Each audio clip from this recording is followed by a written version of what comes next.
saya akan mencoba untuk menyimpulkan atau membuat suatu kesimpulan mengenai kata kerja dalam bahasa Inggris. Tapi sebelumnya saya memberikan satu catatan dulu bahwa saya hanya memberikan suara saya saja, atau saya tidak menuliskan, tapi saya melalui audio saja. Jadi Anda dengarkan dan Anda perhatikan dengan mendengar saja. Dan ini semacam refreshing aja ya, untuk bagi yang sudah belajar tentang kata kerja dalam bahasa Inggris. Oke, kita mulai saja. Kata kerja dalam bahasa Inggris itu terbagi menjadi 3, yaitu kata kerja yang pertama disebut dengan present, kata kerja yang kedua disebut dengan past, dan kata kerja ketiga disebut dengan past perfect.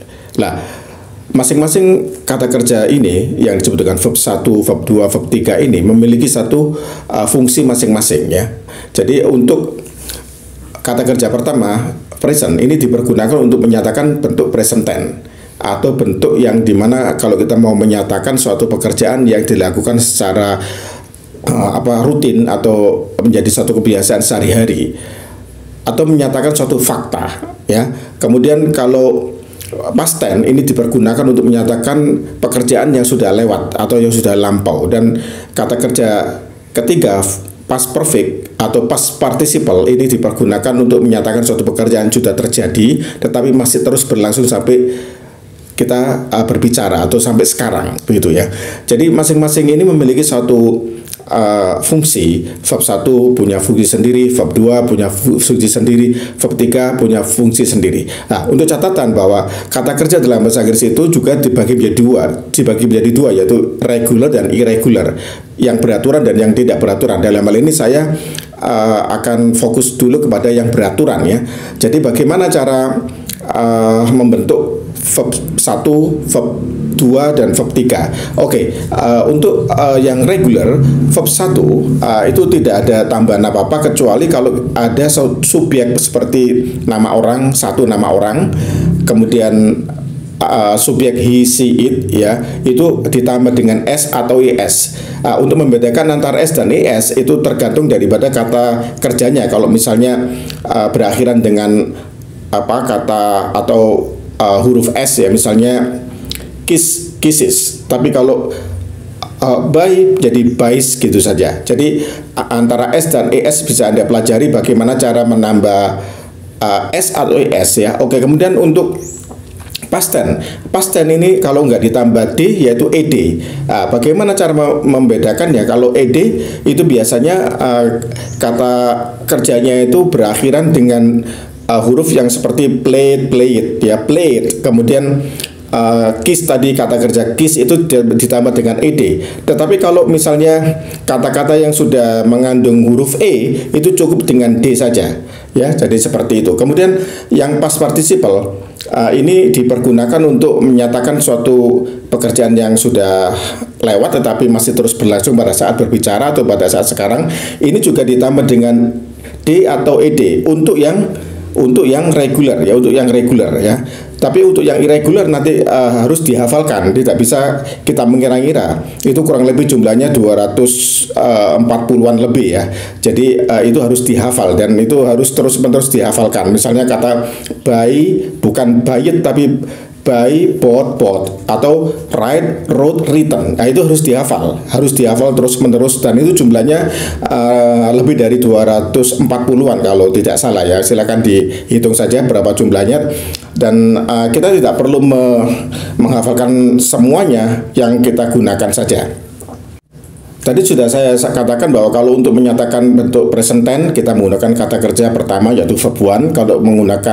Kalau kita mau membuat kalimat past tense kita menggunakan verb 2 yaitu past tense. Kemudian kalau kita menggunakan bentuk ketiga itu misalnya kita menggunakan tenses yang seperti present perfect atau past perfect. Kemudian untuk yang selain itu present verb atau verb 1 itu juga dipergunakan setelah models. Model itu seperti will atau shall atau can atau may. Ya, setelah itu harus bentuknya kata kerja pertama, tidak boleh kata kerja kedua. Misalnya I can speak, tidak boleh I can spoke, tidak boleh. Jadi I can speak, bukan I can spoke bentuk kedua, tidak boleh ya. Jadi harus menggunakan kata kerja yang pertama. Itu kata kerja pertama dipergunakan salah satunya adalah selain untuk tenses yang disebut dengan simple present, juga dipergunakan untuk dipakai setelah models atau kata-kata seperti kata bantu kerja seperti can, may, dan shall atau will ya. Kemudian selain itu juga dipergunakan untuk kata atau kalimat, membuat kalimat perintah. Misalnya go, go pergi. Kita tidak boleh menggunakan kata kerja kedua misalnya when, atau menggunakan ed ya, misalnya bermainlah. Play tidak boleh, tapi play it. Maksud play itu mainkan ya, bukan menggunakan bentuk ed. Oke. Kemudian selain itu juga, jadi tadi saya ulangi dulu. Jadi selain dipakai untuk menyatakan simple present tense atau digunakan dalam bentuk present simple tense, juga dipergunakan dalam bentuk kata kalimat perintah. Kita juga membutuhkan kita membutuhkan verb 1, dan juga dipergunakan setelah auxiliary atau models ya.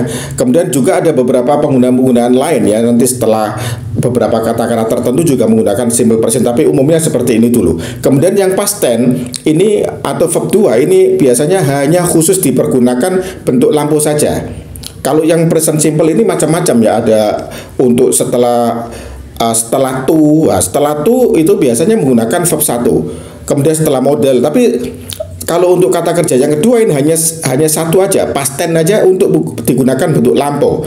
Kemudian untuk yang past participle ini selain dipergunakan untuk present perfect atau past perfect, dipergunakan juga untuk membuat kalimat pasif. Kalimat pasif itu menggunakan kata kerja yang ketiga atau bentuk yang ketiga ya, baik itu yang bentuknya regular atau irregular. Jadi seperti itu.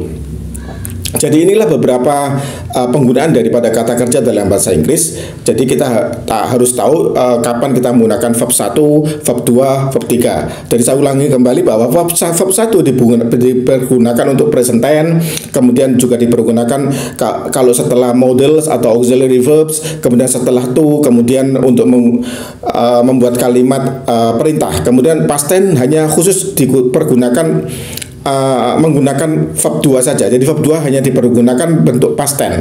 Kemudian past participle dipergunakan untuk membuat tenses yaitu perfect tense, dan atau Anda bisa gunakan verb 3 ini bentuk passive voice ya, bentuk passive voice atau kalimat pasif. Jadi kalimat pasif itu kata kerjanya adalah kata kerja ketiga.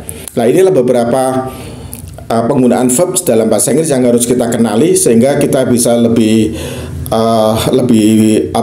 tepat ya dalam penggunaan dalam berkomunikasi atau menulis dalam bahasa Inggris.